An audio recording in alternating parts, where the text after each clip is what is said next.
temporada 2025 da MotoGP está quase aí, batendo na porta. Nessa semana a gente já começa com a fase de apresentações. Na terça-feira, a Trackhouse, por exemplo, vai exibir a moto dela nesse ano. E já que é para a gente entrar no clima do campeonato, eu e Pedro Luiz Cuenca vamos falar sobre os principais pontos de expectativa para esse ano no Paddock Sprint desta segunda-feira. Cuenca, essas férias da MotoGP passaram meio rápida, né? Foi meio que um ritmo de classificação. Oi, Ju. Olá a todos que estão nos acompanhando. Olá, Pedro Prado, que está aqui nos bastidores, nos auxiliando. Foi rápido, né? A gente terminou ali no meio de novembro. Dezembro ainda teve um pouquinho de paz. Não, teve teste ainda depois. Aí teve todo aquele tempinho de certa paz, certa calmaria. E aí logo em janeiro já começam a entuchar apresentações nas nossas costas, porque fevereiro já tem teste. Dormi, já tem acordei e já estamos trabalhando, né? Não, é inacreditável. Eu tava nesse fim de semana falando com meu sogro, inclusive, sobre isso. Ele falou, mas já vão apresentar? Eu falei, já vão apresentar coisas essa semana e tal. Não tem descanso. Tudo isso pra gente depois ainda ter a maior temporada da história. É inacreditável. Olha, Enfim, a gente vai falar sobre isso depois, mas eu não descansei ainda. Eu ainda tô pensando em moto. Eu já te antecipo que eu não sou a pessoa mais confiante do mundo nesse papo de maior temporada da história, porque tem bem uns 3 anos que a MotoGP tá tentando e não tá rolando. Mas boa parte dos holofotes dessa MotoGP em 2025 vão estar em cima do Jorge Martin, obviamente, porque ele é o campeão vigente. E aí ele tá desembarcando na Aprilia nessa temporada com uma missão um tanto quanto difícil, que é defender a coroa com uma moto que é sabidamente inferior. E Cuenca, nem o Martin tá confiante, né? Não, 2025 o Martin nem tá contando muito. Vai ser um ano de conhecer moto, conhecer equipe, sofrer bastante, como ele já sofreu, inclusive, no teste de pós-temporada lá em Barcelona, de cometer muitos erros, de ir até o limite e ver que não é a mesma coisa da Ducati. Então vai ser um ano muito difícil para ele. Não vai manter o número 1, a não ser que aconteça um milagre, algo assim totalmente improvável. Um Juan Mir campeão, sabe? Esse tipo de milagre. Alguém Não, sequestrar a moto da Ducati e não devolver nunca mais. tipo, a Ducati simplesmente falar na segunda corrida do ano, estamos fora. Cansei, né? Aí pode ser. Ainda assim é capaz da KTM ganhar. Mas enfim, duvido muito que a Aprilia consiga fazer alguma graça. Óbvio, em algumas corridas ele vai fazer uma graça, porque a Aprilia em certas pistas tem uma moto muito boa. A gente viu com o Espargaró e com o Viñales nesses últimos 2 anos. Mas é muito difícil ele manter o título. Vai ser muito difícil ele incomodar a Ducati nesse primeiro ano. O objetivo é 2026 e principalmente 2027, quando entra um novo regulamento da MotoGP. A apresentação da Aprilia vem no dia 16, e aí acho que também a gente vai poder responder ali aquela dúvida que está acompanhando todo mundo desde o dia que o Martin ganhou o título, né?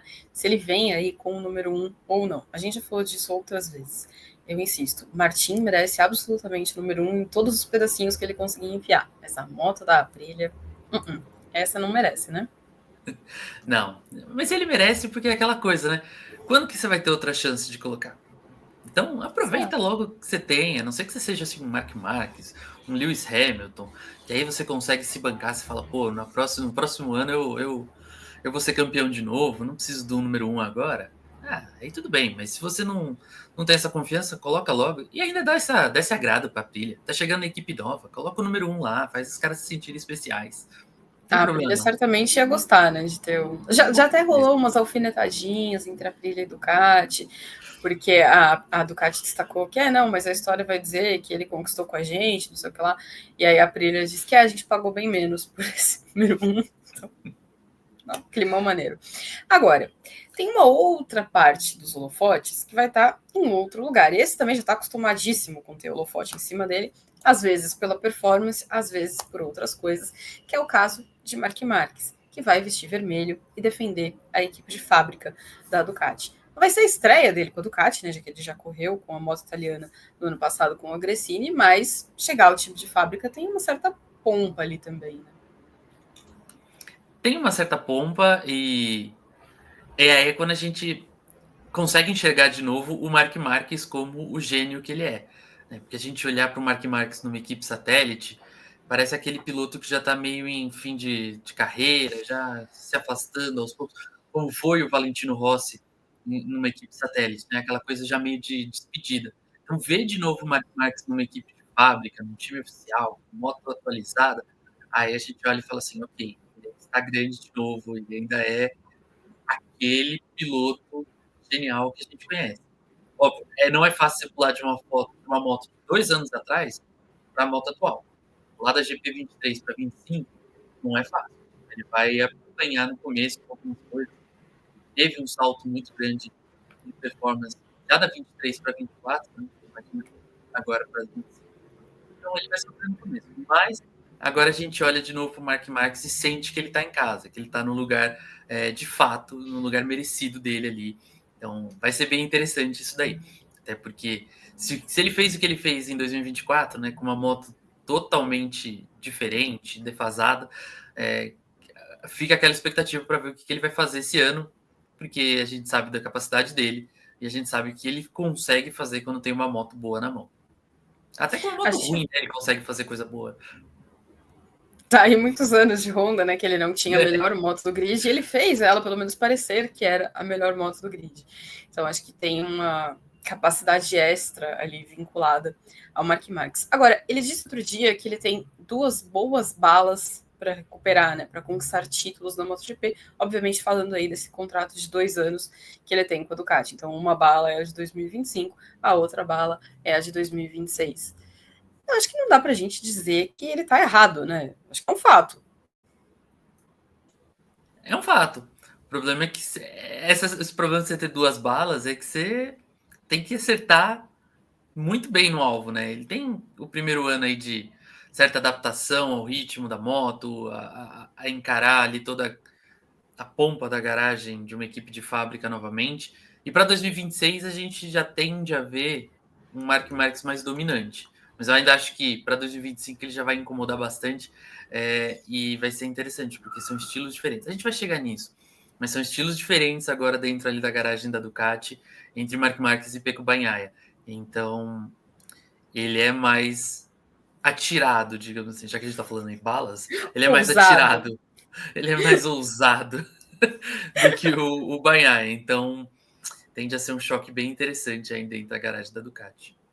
Essa relação, aliás, é o terceiro ponto que a gente está listando, né, como alvos da nossa atenção em 2025, que é justamente essa relação entre o Mark Marques e o Francisco Bagnaia. São 2 pilotos fortes, Pecco é um piloto campeão mundial, 2 títulos, um cara que construiu uma história importante com a Ducati, por ter sido o cara que tirou a Ducati da fila, por ter sido o primeiro piloto a conseguir defender com sucesso o título. Então ele ganhou um status lá dentro e agora ele vai ser incomodado com outro cara. Mas acho que nesse ano vai ser vital para o Pecco aquele conselho do David Tardosi, né, que a gente viu no documentário da Ducati no final do ano. A Ducati fez um documentário, gente, falando das 3 últimas corridas do ano passado. E aí, logo no primeiro episódio, tem o David Tardosi brigando com o Pecco, que ele não podia ser sempre um cavalheiro. Não podia. Que ele precisava ser duro. Então, acho que esse vai ser o ano de seguir os conselhos do Tatá, né? Olha, como alguém que gosta muito do Bagnaia, e alguém que ama David Tardosi, digo que o chefe da Ducati não está errado, nem um pouco. Muitas vezes durante a temporada eu senti que faltou essa agressividade ao Bagnaia. A gente sabe que ele é um piloto frio, um piloto mais cerebral na pista, que tenta controlar as situações e tudo mais, o equipamento, mas ele precisa ser um pouco mais agressivo de fato. E a gente consegue elencar algumas corridas da temporada onde faltou essa agressividade para o Bagnaia. Na França, por exemplo, era uma corrida que ali ele podia ter sido mais agressivo contra o Martin, até contra o Marc Marques. Nesse fim de temporada, em alguns momentos, o Martin claramente estava provocando o Bagnaia para ver se tirava ele do sério. Eu acho que faltou ele ser um pouco mais agressivo, tirar as luvas e ir para porrada mesmo. Ele esperou até Malásia para fazer isso. Então, precisa desse cavalheirismo. E assim, tirar esse cavalheirismo, né, da frente, muitas vezes. E a gente sabe que em 2025 ele vai ter um Marc Marques que é nesse estilo do Martin. É mais ousado, é mais agressivo, é mais atirado. Não vai perder a chance de ultrapassar, não vai perder a chance de frear ali no limite para tirar a posição. Então, o Bagnaia precisa estar atento a isso e precisa estar pronto para revidar, senão ele vai ser um saco de pancadas ali dentro. E acho que ele está se preparando para isso, né? Nessa fase da temporada. Porque se a gente sabe quem é Mark Marques, ele também sabe. Então, não vamos esperar o Peco ficar lá mansinho assistindo o cara dominar o território dele, não. Acho que o bicho vai pegar na Ducati em 2025. Agora, na nossa listinha, a gente segue por um assunto um tanto mais desagradável, porque é a situação da KTM. A KTM, a fábrica KTM, não a KTM equipe, ela está devendo muita grana para muita gente. Tem mais de 1.000 credores, é um buraco um tanto quanto fundo. E aí eles estão ali numa espécie de processo de recuperação judicial, né? É uma auto-recuperação, auto-administração. E eles estão tentando dar passos para reverter este cenário. Alguns passos já foram tomados, né? A gente vê, por exemplo, no Rally Dakar, a KTM está dominando, seria excelente para a KTM conseguir essa vitória, para pelo menos mostrar para o mundo que, olha só, as motos KTM são boas, a gente ganha o Dakar. Então, enquanto negócio, essa vitória no Dakar seria especial, mas a gente também está vendo uma equipe KTM reduzida, a gente já teve mais pilotos em equipe oficial e tudo mais. A gente tem também as ações, né, a fatia de 51% das ações da MV Agusta foram colocadas à venda para tentar recuperar dinheiro, para tentar levantar dinheiro, para manter a KTM em operação. Mas também se fala, né, isso foi colocado no processo, que sair da MotoGP é uma opção. A KTM garante que vai ficar em 2025, mas aí tem rumores em torno de 2026. A gente também ouviu uma história de que eles vão congelar o desenvolvimento, porque não vai ter grana para desenvolver, mas a gente também ouviu o Pete Bader dizer que eles estabeleceram um plano ali de 100 metas, onde eles fizeram cortes, esses cortes da equipe off-road, por exemplo, eles fizeram cortes, por exemplo, as pessoas não usam mais quartos individuais nos hotéis, são quartos duplos, tudo para economizar, para tentar preservar justamente a capacidade de desenvolvimento das motos. Então, ver como a KTM vai encarar o ano vai ser uma questão importante, né? Se vai sobreviver e de que forma vai sobreviver. Vai ser difícil para a KTM, porque o 2024 já não foi legal. Já foi um ano ruim, sem vitórias. Poucos pódios, né? Eu consigo lembrar ali. O Acosta conseguiu alguns pódios, o Binder no começo da temporada. Logo na abertura da temporada, o Binder. O resto, tudo bem que o Augusto Fernandes não ia fazer muito. Mas o resto também não conseguiu Nem muito. pensa. Mas é uma situação complicada porque a gente sempre criou uma expectativa com a KTM. Ela sempre, nesses últimos anos, ela veio inovando aí com as asas, com muitas mudanças na carenagem, sempre levando uma parte mais aerodinâmica para a MotoGP, trazendo essas inovações. E agora a gente vai ter esse golpe, né? Que é ficar sem a KTM ali brigando. Porque o congelamento é uma questão natural. Eu acho que vai congelar, não vai ter esse desenvolvimento, não vai se desenvolver. Mas é uma situação estranha, porque ao mesmo tempo a KTM se reforçou muito para 2025. Subiu Isso o Pedro Acosta estranho, para o time né? oficial. E aí na Tech 3 ela coloca Bastianini e Vinhales, são dois grandes pilotos que estavam em equipes de fábrica, e eles colocam numa equipe satélite, como a Tech 3. Então fica uma situação meio estranha, fica uma situação de, tá aí, vocês estão tirando dinheiro da onde para isso? Vocês vão dever? Vocês vão ficar devendo para esses pilotos por anos e anos e anos? Não faz o menor sentido. Para 2025 deve ficar, mas deve ser uma moto, infelizmente, muito abaixo das rivais. Não acho que vai chegar num nível Honda da coisa, mas vai ser um ano bem complicado para a KTM, mais uma vez. Espero que essa vitória do Dakar aí seja o início de uma mudança, nem que seja para encontrar um comprador, alguém que financie a equipe e a fábrica por um tempo. Até para salvar o emprego das pessoas, né? Porque a KTM já passou por muitos cortes, tem expectativa de novos cortes ainda, então a situação não é fácil para a indústria, né? Em si. Acho que a equipe esportiva você consegue dar alguns outros jeitos, né? Pode ser que chegue alguém para suprir e tudo mais, mas a indústria em si acaba sendo um prejuízo maior. Outro ponto que merece nossa atenção é Dona Yamaha, né? Dona Yamaha fechou 2024 na penúltima colocação do Mundial de Construtores, mas a gente tem uma mudança importante na Yamaha, porque depois de alguns anos trabalhando só com equipes de fábrica, ela volta a ter equipe satélite, justamente numa aliança com a Pramac, onde ela vai ter Miguel Oliveira e Jack Miller. Então são 4 pilotos trabalhando na M1, mais gente para desenvolver, mais fácil de acelerar esse desenvolvimento, né? Pois é, vai ter uma equipe satélite finalmente, e vai ser importante para esse desenvolvimento, porque são pilotos experientes. Miller e Oliveira já estão um tempo aí na MotoGP, conseguem ajudar bem. Importante também manter a dupla da equipe de fábrica com Quartararo e Alex Rins, principalmente o Quartararo. Me arrisco a dizer que o Quartararo, pelo que fez com essa moto ano passado, foi um dos melhores pilotos do ano. Gostei muito do que ele fez em 2024, mas a Yamaha vai precisar entender que agora, com 4 vozes, diferentes caminhos serão oferecidos, diferentes possibilidades serão oferecidas ali dentro.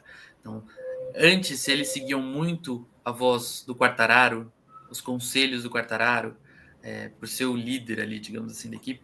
Agora terão outros pilotos se metendo nesse projeto, se metendo na moto. Então vai ser bem interessante ver qual caminho a montadora vai tomar agora com outras vozes dando os pitacos. E a gente sabe que alguns ali gostam de dar pitacos, como Miller e Oliveira. E acho que é importante também, porque a gente está falando de um Quartararo que não tem experiência em nenhuma outra moto, ele só guiou Yamaha na carreira dele, mas a gente está falando de outros pilotos que passaram por outras coisas. O Miller até outro dia estava na Ducati, sai agora da KTM, o Oliveira estava na KTM, foi para a Aprilia, então eles têm experiência com rivais que estão à frente, né? Então é importante dar essa atenção. Tem aí a Dona Honda. A Dona Honda está num momento caótico, porque ela foi a última colocada no Mundial de Construtores, de novo, mas o que me deixou um pouquinho mais preocupada foi Johan Zarco. Johan Zarco foi o melhor piloto da Honda no ano passado, e aí ele deu uma entrevista recente onde ele disse que o projeto da Honda está igual ou pior do que o ano passado. É muita animação com uma equipe só, né? É sensacional. Eu não espero grandes coisas da Honda, principalmente por ter mantido a dupla de pilotos Marini e Mir. O Chantra, para mim, na LCR vai ser um novo Nakagami, então eu nem conto muito. E o Não é Zarco, verdade. coitado. Não é verdade. Porque o Chantra chega com um potinho de carisma, o Nakagami não tem isso. Então, assim, ele pode não fazer nada esportivamente falando, mas ele vai segurar no carão. Mas é mais um que a gente nem vai lembrar que tá no grid, Juliana. Não, a gente vai, porque ele Esse é vai o fazer ponto. lambança. Com certeza. Mas, e o Zarco, coitado, vai sofrer. Acho que, sei lá, todos os karmas do Zarco foram jogados agora nessa passagem dele na Honda. É inacreditável. Ele vai sofrer mais um ano. E é um grande piloto, é um bom piloto. Mas acho que tudo isso aí deve ser karma ainda da época que ele fugiu lá da KTM, sabe? Então acho que ele tá pagando tudo agora. Pagando Então, penitência. exatamente. Coitado, vai sofrer. A Honda não vai fazer grande coisa na temporada. Vai ser novamente uma equipe bem, bem apagada. A não sei que aconteça um milagre. Mas eu acho estranho, eu acho curioso como os pilotos dando entrevistas são sempre bem baixo astral.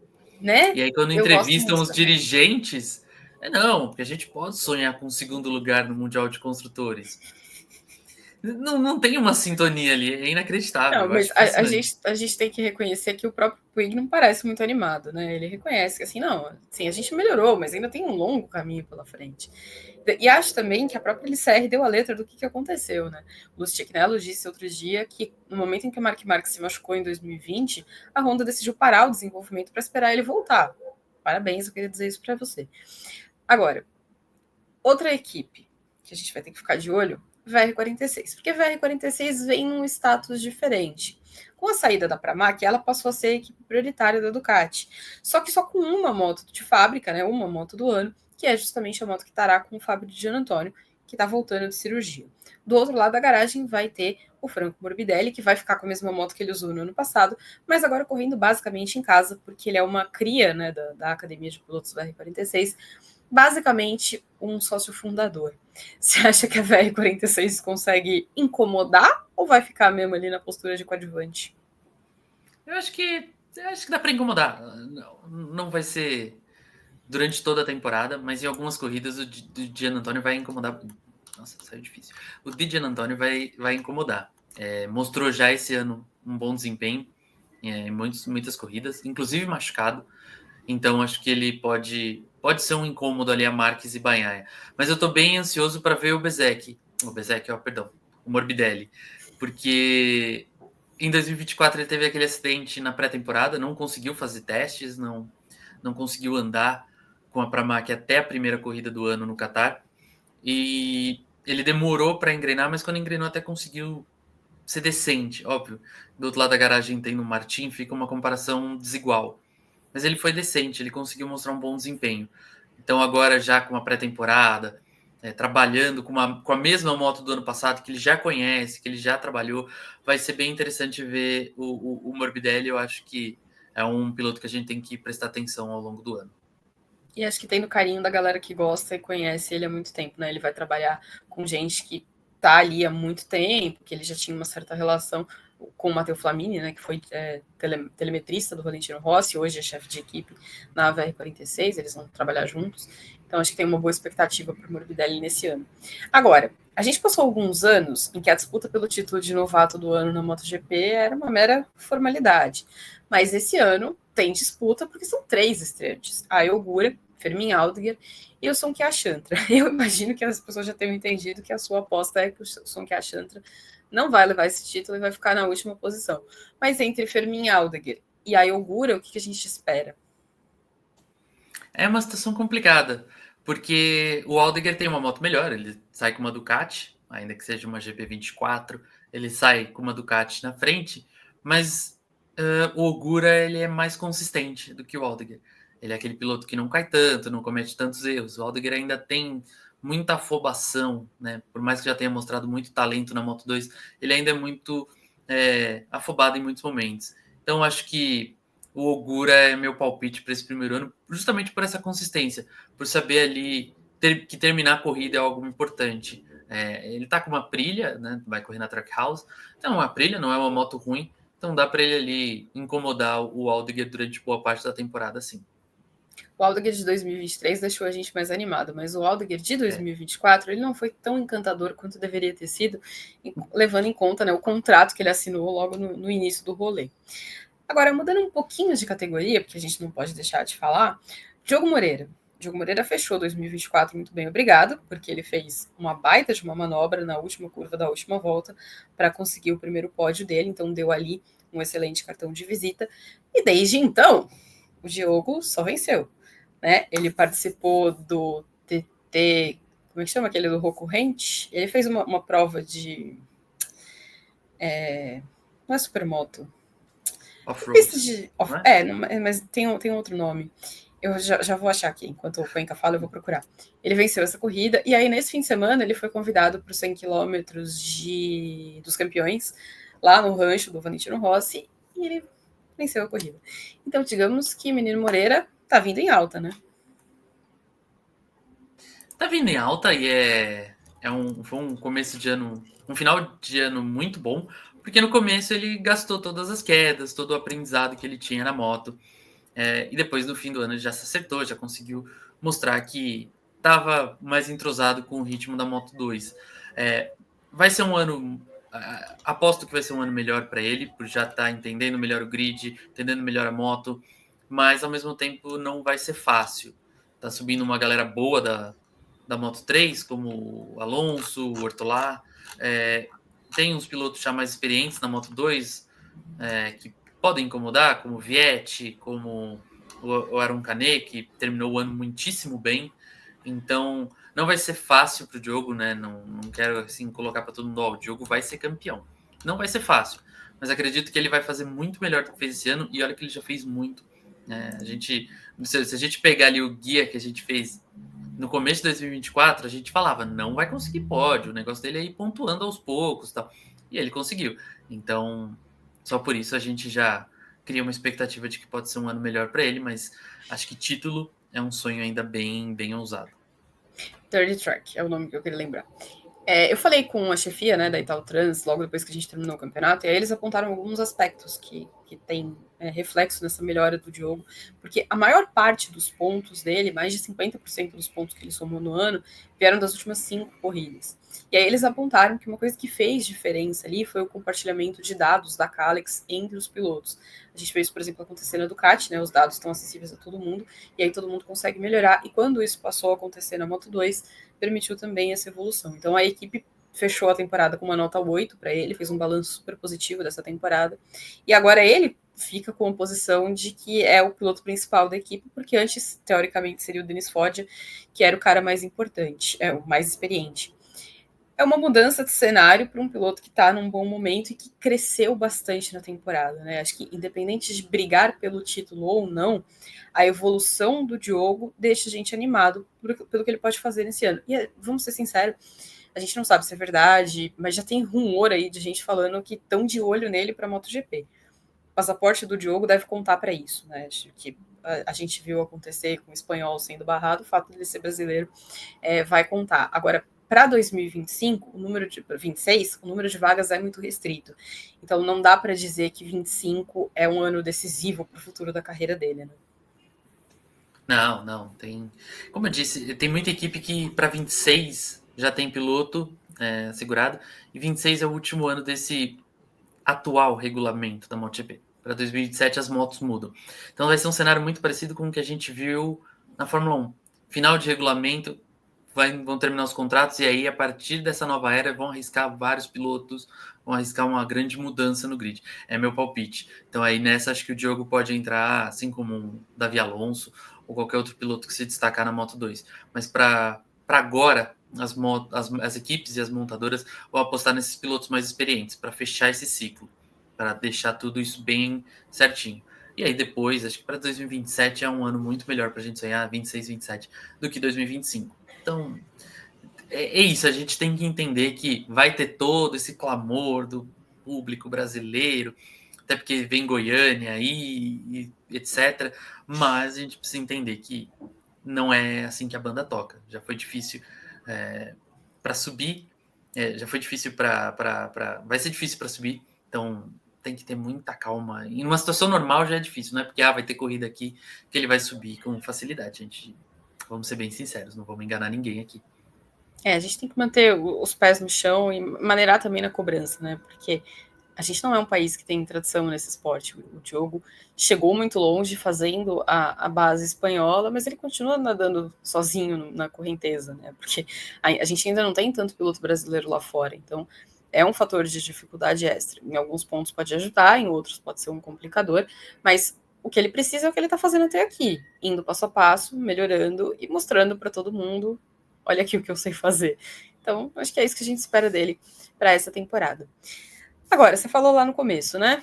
Maior calendário da história. Maior calendário da história, porque esse ano a gente tem a volta de Brno. Esse eu acho que vai rolar. Acho que, né, Brno, a pista existe, tem homologação, é um tanto mais fácil voltar para a República Tcheca. Mas tem também Hungria, com o Balaton Park, que não tem homologação. Balaton Park estava como reserva no ano passado, e aí quando se precisou de um reserva, não entrou o Balaton Park, porque não estava pronto. Então, se eu tivesse que fazer uma aposta, eu diria que a Hungria não vai exatamente para frente, não. Tem. Balaton Park estava como reserva na MotoGP e no Superbike, não serviu para nenhuma das duas. Importante a gente ressaltar. Fascinante esse aproveitamento. Na Argentina tem todo esse mistério ainda por conta da crise financeira, mas falei com dirigentes da Dorna lá em Goiânia, eles me garantiram que vai rolar normalmente. Ainda falaram que o circuito está pronto, que não tem muito o que mexer, então por isso vai seguir a corrida, mas para 2026 ainda não tem contrato, então aí pode mudar, ou até mesmo entrar num revezamento com outras corridas do campeonato. Mas e tem até um boato de que Buenos Aires pode assumir esse posto de Termas de Rio Hondo. A ver. Eu ainda apostaria que a Índia não vai rolar de novo, sabia, Juliana? E para mim seria uma alegria, porque é uma corrida menos na madrugada. Mas a gente vai começar o ano na madrugada, meu bem. Não, nem me lembra. O ano com palitinho no olho. Nem me lembra, porque tem teste de madrugada. Testes, né, no plural. Mas se eu pudesse apostar, a Índia não vai para frente. É muita confusão ali, é uma burocracia enorme entre organizadores, governo local, Dorna. Aquela pista ali não me inspira a menor segurança. Eu acho muito próximas às barreiras, não gosto daquela pista, não gosto para qualquer esporte com 2 ou 4 rodas, acho terrível, horrível, um calor intenso que eles colocam aquela corrida, então se eu pudesse apostar, a Índia não vai para frente. Eu torço que a Índia não vá para frente, E se eu pudesse ainda fazer uma segunda aposta, eu queria que a Indonésia saísse, porque eu também não gosto daquela pista. Lindíssima. Beira-mar, lindíssima. Então deixa Phillip Island. Pronto. Duas vezes. Pronto. Exato. Pô, muito melhor. Muito melhor. Porque o plantão começa mais cedo e também termina mais cedo. Dá para dormir melhor no fim de semana da Austrália. Exatamente. Bom, 10 pontos que vão chamar a atenção esse ano, mas certamente terão outros ao longo da caminhada e a gente vai sempre trazendo para vocês todas as informações da MotoGP aqui no Grande Prêmio. Para a gente encerrar, eu só queria lembrar vocês que a gente lançou recentemente o nosso novo clube de membros, o Grande Premium, que está recheado de benefícios, né? Os assinantes têm acesso a conteúdos exclusivos, tem um paddock sprint só para os assinantes, além de um clube de descontos que oferecem muitas vantagens em lojas de vestuário, farmácias, lojas de artigo esportivo e muito mais. Tem também aulas de inglês, aulas fitness, aulas de pilates, telemedicina, assistência técnica remota de TI e muito mais. Tudo isso para garantir a você uma experiência completíssima. Então, se inscrevam aí, é só acessar pelo QR Code e aí você pode escolher o seu plano e entrar nessa comunidade com a gente. Cuenca, muito obrigada pela parceria de hoje, você que acompanhou a gente também. Obrigada pela companhia e até mais.